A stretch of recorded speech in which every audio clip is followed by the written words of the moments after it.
And tonight, folks are cleaning up after a confirmed tornado tore through neighborhoods in northwest Harris County.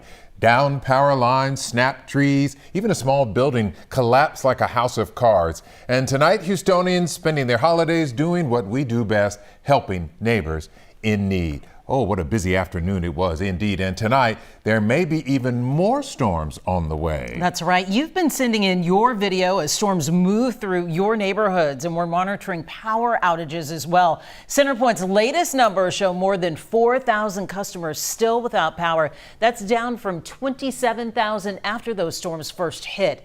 We have team coverage for you this evening from the hardest hit areas. But first, let's get to Chief Meteorologist David Paul. We're still tracking storms moving across the area tonight, and the tornado watch remains in effect. Where are those storms right now, and where are they headed, Dave? They're pushing toward the coast into the east, and that motion will continue. We're going to leave the weather impact alert in effect until we get the tornado watch dropped. They've been whittling off the counties to our north and west as the line has been pushing east. And now for East Harris County, and then Polk, San Jacinto, Liberty, Chambers, Galveston, Brazoria, and Matagorda County, you still have a tornado watch up. I think that'll slowly be whittled down as the line of storms, you can see it, pushes to the east. The strongest storms now exiting Polk County, so they may be settling down here pretty quickly. Those are some strong thunderstorms near the coast, though, so you're not quite done with the threat down on the coast of Brazoria, and that's going to move into Galveston Island and Galveston County here over the next few minutes. In Houston, Harris County, things are relatively quiet. Got a couple of showers on the east side, but that's weakening rapidly. Stronger storms are now pushing out of Polk County and into far east Texas, but still a couple of strong downpours up the 59 corridor from Cleveland to Livingston.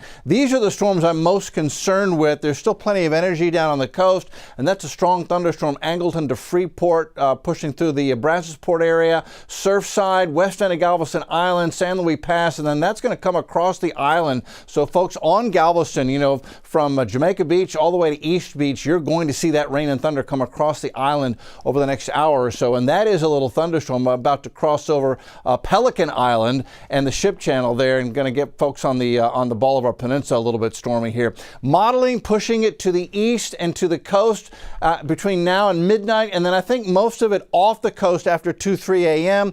Threat will come to an end, and then tomorrow morning, model still a lingering shower for early in the morning, 7 a.m. Tuesday, but that'll be the end of it. And then Tuesday we'll see the sun come out and high temp goes to 82. So it's a warmish day tomorrow. When are we going to start getting chilly?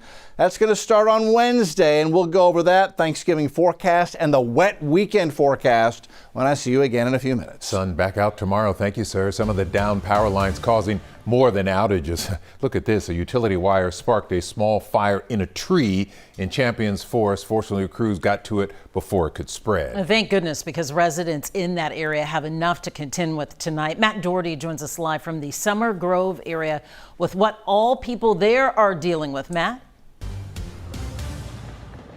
Yeah, it is pitch dark in this neighborhood right now. That's because the power is still off. You can see some of these work crews have just started to pack up and leave for the evening. They were still working up until about 10 minutes ago. The constable's office is telling us that more than 100 homes were damaged here in Precinct 4 alone.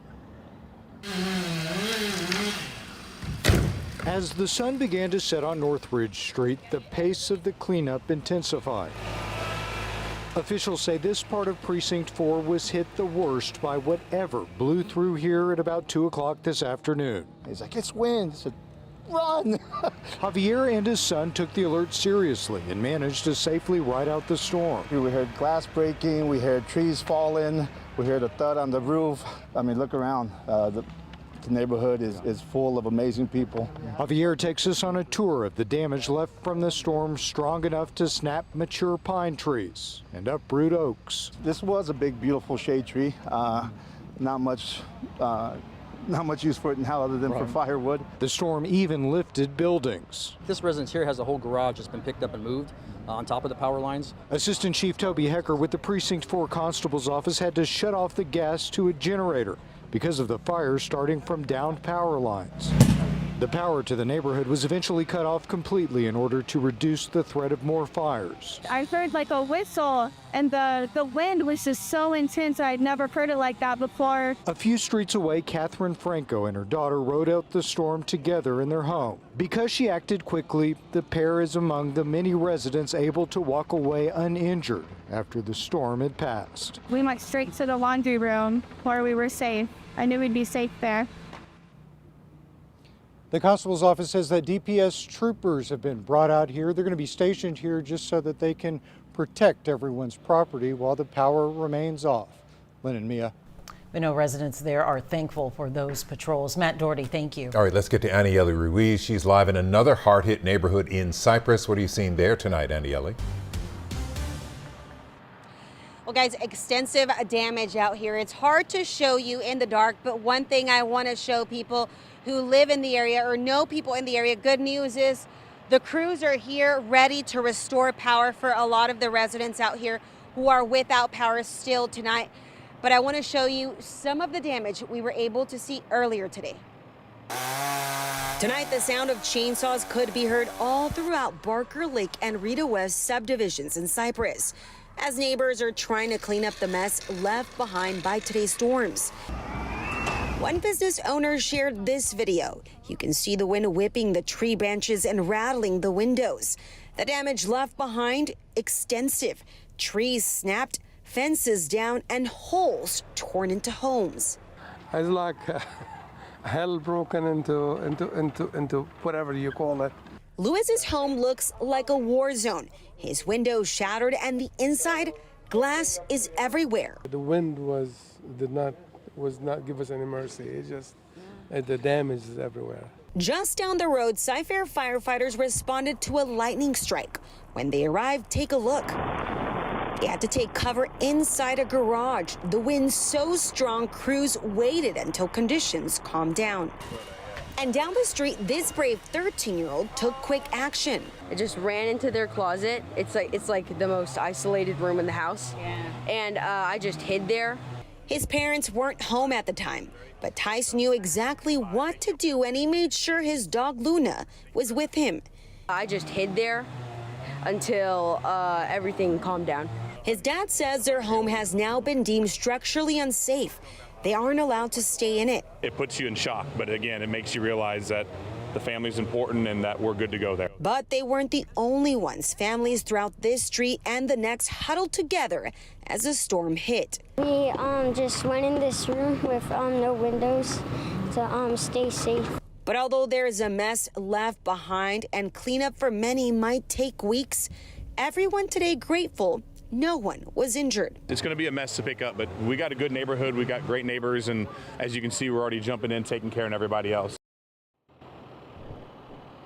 And then again, the cleanup is going to be a long one for a lot of these residents, but the crews here are ready to move in. We're told they're going to be heading back to the neighborhood right now to bring some light to a lot of these residents who are still without power. And of course, we'll continue to follow this tomorrow to bring you guys the very latest update. Reporting live in Cypress, Aniele Ruiz, KHOU 11 News. Such a tough situation, especially if any more storms pass through. We are hopeful it is quiet for the night. Aniele, thank you. We want a quiet night, and tonight 2 men are shaken but unharmed after they were trapped inside a maintenance building on the campus of Harris County Emergency Services District 11.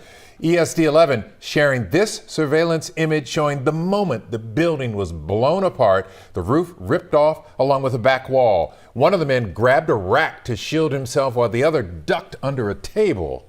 They said it was they heard the warning, they heard silence, and then they heard what sounded like a lot of rain, torrential rain all at once, and then silence again, and then things started being ripped off the building itself.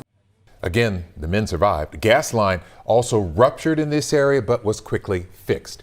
And with David still tracking storms tonight, now's the time to download the free KHOU 11 mobile app. Scan the QR code right there on your screen. Sign up for notifications in the app. We'll send you breaking weather alerts and updates in real time right to your phone.